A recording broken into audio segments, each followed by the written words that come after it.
कहानी की शुरुआत अमेरिका के कोलोराडो राज्य की एक बहुत सुरक्षित जेल से होती है। एक कैदी रे ब्रेरेस्लिन के पास आता है और उसे बताता है कि जैक्स नाम का एक लड़का उससे लड़ाई करने वाला है। उस कैदी का कहना है कि जैक्स रे से लड़ाई करने की तैयारी कर रहा है। अगले दिन ठीक वैसा ही होता है। जैक्स चाकू लेकर रे पर हमला करता है। हालांकि रे तुरंत उस पर काबू पा लेता है और लड़ाई जीत जाता है। लड़ाई के बाद गार्ड बीच में आ जाते हैं और रे को एक बहुत सुरक्षित आवास में भेज देते हैं जहां सबसे खतरनाक कैदियों को रखा जाता है। रे को एक छोटी सी बिना खिड़की वाली कोठरी में बंद कर दिया जाता है जिसमें केवल एक शौचालय और एक सुरक्षा कैमरा होता है जो उसकी हर हरकत पर नजर रखता है। उसे बस एक बाइबल रखने की इजाजत दी जाती है। रे तुरंत जेल से भागने की योजना बनाना शुरू कर देता है। जेल का नक्शा अच्छी तरह समझ लिया और पता लगा लिया कि ये उच्च सुरक्षा इकाई फायर गैराज के बगल में स्थित है। रे गार्ड की बातें सुनकर उनका टाइम टेबल जान लेता है और यह भी पता करता है कि उस हिस्से में स्टाफ कम है जो उसके लिए एक अच्छा मौका है। कई दिनों तक रे गार्डों को देखता रहता है और नोट करता है कि वे हर बार 7 मिनट के लिए बाहर सिगरेट पीने जाते हैं। इस जानकारी के सहारे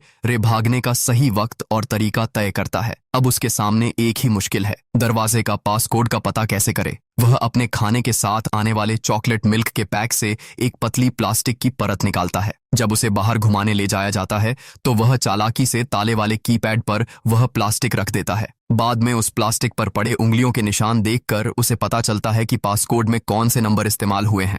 अब जब उसे अंक पता हैं तो सही क्रम लगाना आसान हो जाता है। इसी दौरान रे अपने बाहर मौजूद साथियों से संपर्क करने का गुप्त तरीका निकालता है। वह एक चिट्ठी में गुप्त कोड में यह लिखता है कि भागने के दिन शाम 4 बजे कुछ ऐसा करें जिससे सबका ध्यान भटक जाए। अपनी योजना के लिए वह टॉयलेट पेपर को साबुन में भिगोकर गेंदें बनाता है। आखिरकार भागने का दिन आ जाता है। टहलने से लौटते वक्त रे उस गीले टॉयलेट पेपर को ताले में ठूस देता है ताकि दरवाजा ठीक से बंद न हो। जैसे ही गार्ड सिगरेट पीने के लिए बाहर निकलते हैं, कोड डालता है और कोठरी से निकलकर भाग जाता है। वे तेजी से आगे बढ़ते हुए एक वेंट से रेंगता हुआ निकलता है जो बिना सुरक्षा वाले फायर गैराज की ओर जाता है। वहां पहुंचकर फायर फाइटर की वर्दी पहन लेता है। उसी वक्त उसकी टीम बाहर कार में धमाका करती है ताकि सबका ध्यान उधर चला जाए। जब फायर ब्रिगेड घटनास्थल पर पहुंचती है तो रे उनमें से एक के नीचे छिपकर बाहर निकल जाता है। जेल से बाहर आकर वह अपने दोस्तों अबिगैल और हश की कार में बैठ जाता है। वे उसे थोड़ी दूर ले जाकर फोन बूथ के पास उतार देते हैं। रे अभी भी जेल के कपड़ों में ही फोन बूथ की तरफ बढ़ता है। एक पुलिस कार उसे देख लेती है और बाकी पुलिस वाले आकर बंदूक तानकर उसे घेर लेते हैं, लेकिन रे जल्दी से एक फोन कॉल करता है और एक कोड बताने में कामयाब हो जाता है। कुछ देर बाद लेस्टर क्लार्क नाम का आदमी वहां पहुंचता है। वह पुलिस वालों को कुछ कागज दिखाता है। कागज देखकर पुलिस समझ जाती है और रे को छोड़ देती है। अब रे और लेस्टर जेल के वार्डन के ऑफिस में इंतजार करते हैं। वार्डन आते ही गुस्सा करने लगता है। वार्डन पूछता है, यह सब क्या चल रहा है? लेस्टर उसे शांत रहने के लिए कहता है। तभी लेस्टर सच्चाई उजागर करता है। असल में रे अपराधी नहीं बल्कि एक सिक्योरिटी कंपनी का मालिक है जो जेलों की सुरक्षा जांचती है। उनकी कंपनी को सरकार ने यह जांचने के लिए रखा है कि जेलें वाकई सुरक्षित हैं या नहीं। रे का काम नकली पहचान बनाकर जेल में कैदी बनना और देखना कि वहां से भागना कितना मुश्किल है। वर्षों से रे ने एक ऐसे व्यक्ति के रूप में अपनी प्रतिष्ठा बनाई है जो किसी भी जेल से भाग सकता है। वार्डन हैरान होकर पूछता है कि उसने यह सब कैसे किया। रे कहता है कि उसने जानबूझकर झगड़ा किया ताकि उसे उस जगह भेजा जाए जहां से भागना आसान था। भागने की बाकी योजना आप पहले ही देख चुके हैं। रे की चालाकी देखकर वार्डन हैरान रह जाता है और जाने से पहले एक सवाल पूछता है, कौन ऐसा आदमी होगा जो अपनी जिंदगी जेलों में बिताना चाहेगा? रे जवाब देता है, जैसे किसी को गाना या पेंटिंग का शौक होता है वैसे मुझे जेल से भागने का। रे में खास क्षमता है, वह किसी भी इंसान द्वारा बनाई जेल से भाग सकता है। इस मिशन के बाद रे 5 महीने बाद अपने कार्यालय में आता है। वहां उसका दोस्त हश एक 3D पजल लेकर उसका इंतजार कर रहा होता है। रे उसे कुछ सेकंड में सुलझा देता है जिससे हश हैरान और थोड़ा दुखी होता है। इस बीच उसके बिजनेस पार्टनर लेस्टर ने CIA वकील जेसिका मिलर के साथ एक मीटिंग तय की है। हश जेसिका से पूछता है कि क्या वह कोई जासूस है। जेसिका बताती है कि वह पेशे से वकील है। जेसिका ने रे की लिखी हुई वह किताब पढ़ी थी जिसमें जेल की सुरक्षा में कमियां बताई गई थीं और वह उसकी समझदारी से बहुत प्रभावित हुई थी। जेसिका चाहती है कि रे उस नई गुप्त जेल की सुरक्षा की जांच करे। यह जेल बहुत खतरनाक अपराधियों के लिए बनाई गई है जिन्हें किसी भी सरकारी रिकॉर्ड में दर्ज नहीं किया गया है। यह जेल किसी निजी संस्था की है और इसका सही स्थान किसी को नहीं बताया जाना चाहिए। किसी ने मंजूरी नहीं दी है। मतलब यह है कि इस जेल या उसके अंदर रखे कैदियों को सरकार की कोई औपचारिक मंजूरी नहीं मिली है। यानी अगर कोई गड़बड़ी हो जाए तो कोई भी उसकी जिम्मेदारी नहीं लेगा और रे की सुरक्षा की कोई गारंटी नहीं है। रे की टीम को यह प्रस्ताव पसंद नहीं आता। वे इसे बहुत खतरनाक मानते हैं, लेकिन लेस्टर बताता है कि जेसिका इस काम के लिए बहुत बड़ी रकम, लाखों डॉलर देने को तैयार है। इतनी बड़ी पेशकश के बाद भी रे अभी भी संदेह में है। जेसिका समझाती है कि इस जेल में बंद लोग साधारण अपराधी नहीं हैं, बल्कि बहुत खतरनाक इंसान हैं, जिन्हें समाज में लौटने का कोई अधिकार नहीं। जेसिका की बातें सुनकर रे सोचने पर मजबूर होता है और अपनी टीम की आपत्तियों के बावजूद वह यह काम करने के लिए मान जाता है। जेसिका उसे एक फेक आइडेंटिटी देती है। रे को जेल में एंथनी पोर्टो नाम से दाखिल किया जाएगा, जो एक स्पेनिश भाड़े का आतंकवादी दिखाया जाएगा। जेल के अंदर उसका संपर्क सिर्फ वार्डन रोजर मार्श नामक व्यक्ति से होगा। अगर कोई खतरा होता है तो रे एक सीक्रेट कोड बोलेगा, जिससे बाहर के लोग समझ जाएंगे कि उसे तुरंत निकालना है। वह गुप्त कोड 310275 है। जेल में भेजने से पहले हश रे की बाह में एक ट्रैकर डाल देता है ताकि बाहर के लोग उसकी स्थिति ट्रैक कर सकें। लेकिन तभी अचानक एक वैन आती है और मुखौटा पहने कुछ लोग रे का अपहरण कर लेते हैं। वे लोग रे के ट्रैकर को ढूंढकर निकाल देते हैं ताकि उसकी लोकेशन पता न चल सके। रे कुछ करने से पहले ही वे उसे बेहोश करने वाली दवा का इंजेक्शन दे देते हैं ताकि वह रास्ते में जेल का स्थान न जान सके। रास्ते में थोड़ी देर के लिए रे को होश आता है और वह देखता है कि वह हेलीकॉप्टर में है। वह देखता है कि एक गार्ड किसी कैदी को मार देता है और उसकी लाश हेलीकॉप्टर से बाहर फेंक देता है। रे कुछ समझ ही नहीं पाता कि क्या चल रहा है। तभी गार्ड उसे जागता हुआ देखकर फिर से इंजेक्शन देकर बेहोश कर देते हैं।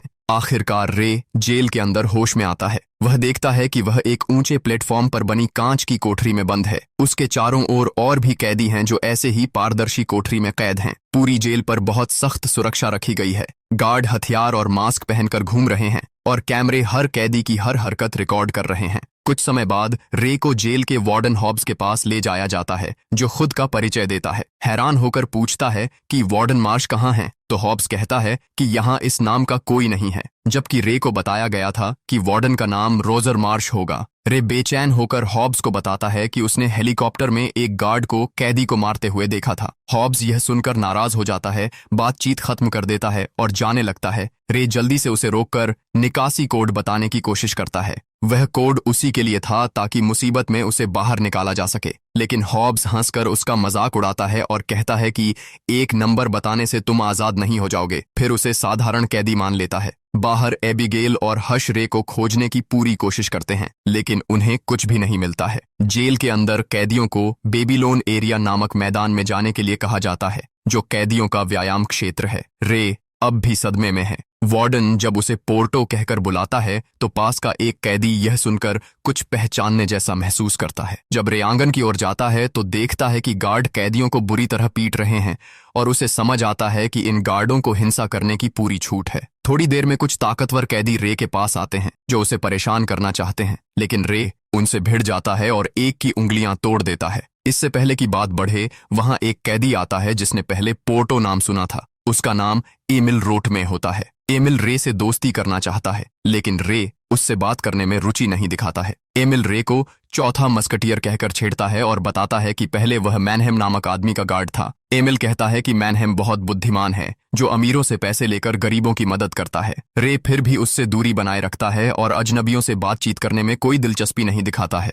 उसी समय वार्डन हॉब्स अपने गार्ड को डांटता है जिसने हेलीकॉप्टर में कैदी को मार दिया था। गार्ड को झटका लगता है जब हॉब्स कहता है कि मरे हुए कैदी की कीमत उसकी सैलरी से काटी जाएगी। हॉब्स कहता है कि तुम किस्मत वाले हो, क्योंकि जिस कैदी को तुमने मारा उसकी कीमत ज्यादा नहीं थी। इससे साफ होता है कि यह जेल किसी सरकारी संस्था नहीं बल्कि एक बिजनेस की तरह चल रही है। एमिल बार बार रे से बात करने की कोशिश करता है, पूछता है कि वह क्या सोच रहा है और जरूरत होने पर मदद की पेशकश करता है। एमिल कहता है, क्या तुम्हें किसी मदद की जरूरत है? रे अब सब बातें आपस में जोड़कर समझने लगता है। उसे एहसास होता है कि यह जेल सामान्य अपराधियों की नहीं है। असल में यह एक छिपा हुआ यातना केंद्र है, जहां अमीर लोग अपने दुश्मनों को बिना सबूत के गायब करवा देते हैं। सच जानने के लिए दृढ़ निश्चय करता है और उस अलगाव क्षेत्र की जांच करने का फैसला करता है। वहां पहुंचने के लिए उसे खुद को सजा दिलवानी पड़ेगी ताकि उसे एकांत कोठरी में भेजा जाए। इस योजना में वह एमिल की मदद मांगता है। एमिल तुरंत मदद करने के लिए राजी हो जाता है और रे के चेहरे पर मुक्का मार देता है।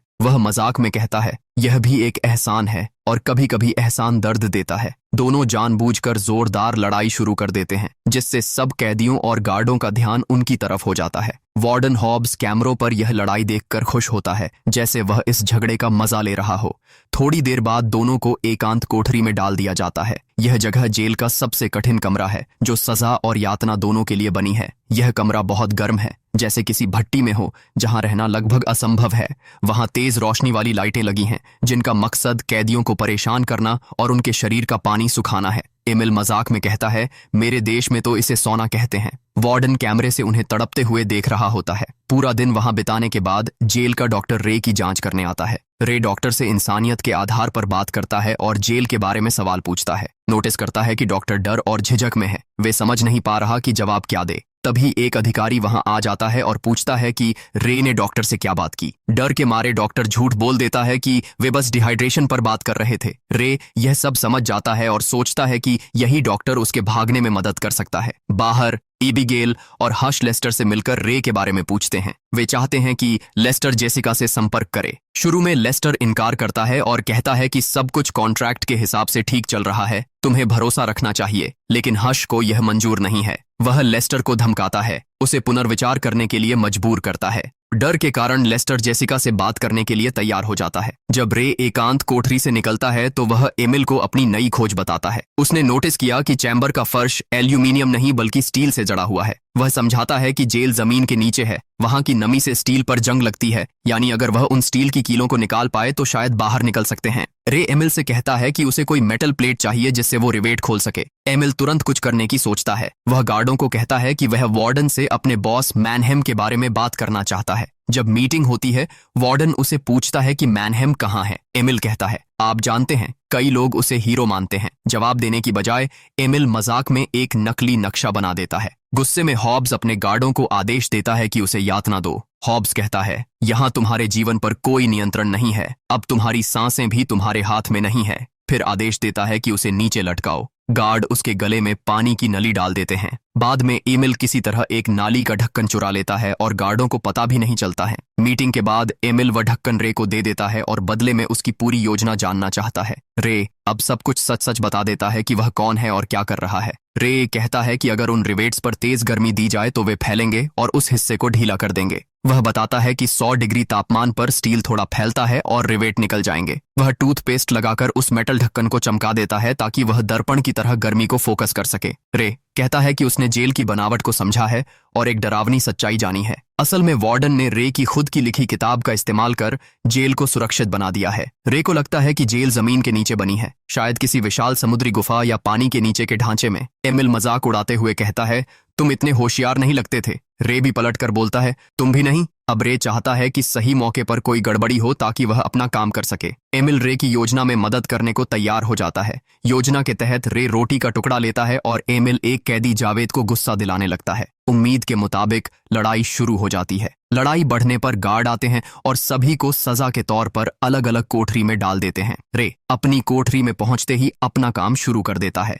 वह रिवेट्स पर गर्मी डालता है और कैमरे से छिपकर काम करता है।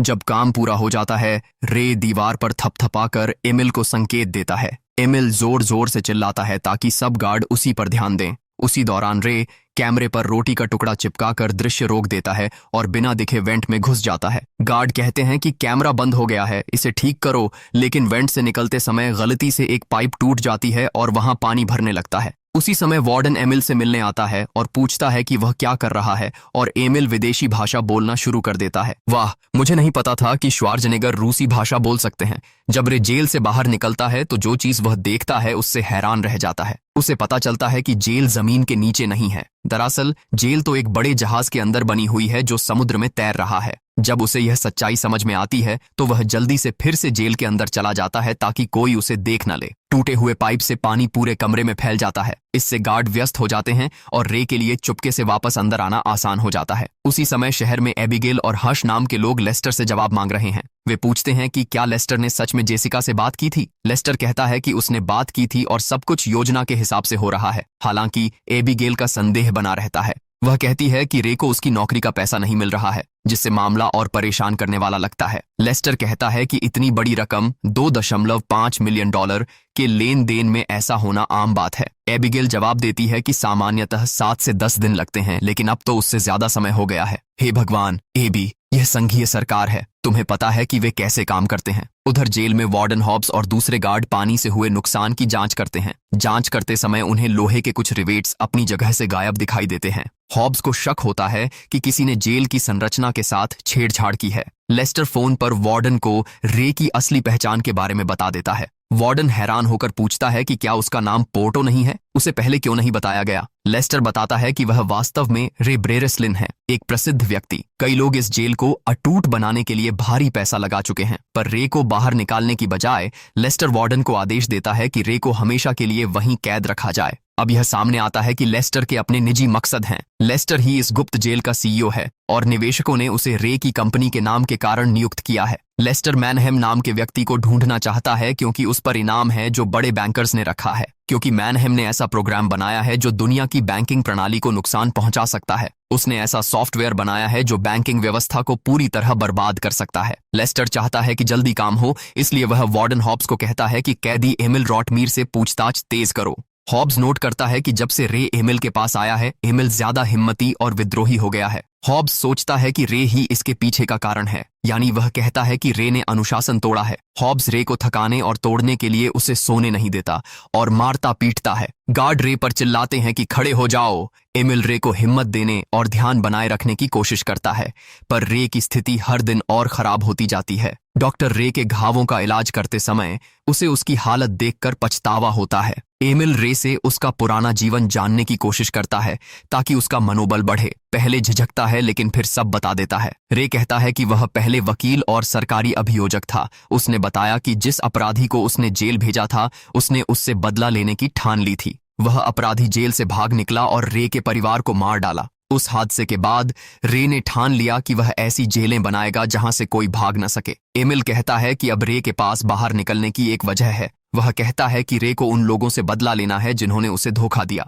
उधर एबिगेल और हश भी हार नहीं मानते हैं। हश को पता चलता है कि टॉम्ब नाम की एक गुप्त जेल है। यह वह जगह है जहां अमीर लोग अपने दुश्मनों को सजा दिलवाते हैं। यही वही जेल है जहां रे बंद है, लेकिन अपनी तमाम कोशिशों के बावजूद हश उसका सही ठिकाना नहीं ढूंढ पाता है। यह जेल पूरी तरह गैर कानूनी है। इसे एक पूर्व सैनिक चलाता है और ब्लैक वाटर कंपनी भी इससे दूरी बनाती है। फिर से जेल में रे और एमिल गार्डों की गतिविधियों पर नजर रखने लगते हैं। सभी गार्डों के चेहरे ढके रहते हैं, इसलिए पहचानना कठिन है। रे उनके हाव भाव और चाल ढाल का ध्यानपूर्वक अध्ययन करने लगता है। रे एमिल को बताता है कि उस गार्ड को देखो, वह किस तरह चलता है। एमिल उसे बत्तख नाम देता है, बताता है कि वह बत्तख वाला गार्ड हमेशा उस गार्ड के साथ होता है जो बार बार अपनी गर्दन खुजाता है। वे उसे पित्ती नाम देते हैं। दोनों हर गार्ड को पहचानकर उनका अलग नाम रख देते हैं। रे कहता है कि एक गार्ड बहुत चौकन्ना है, वह हमारे लिए परेशानी खड़ी कर सकता है। वे उसे चिकन वाला कहते हैं। रे एक और गार्ड की पहचान बताता है कि वह बहुत पुराना है और बस अपने काम तक सीमित रहता है। एमिल उसे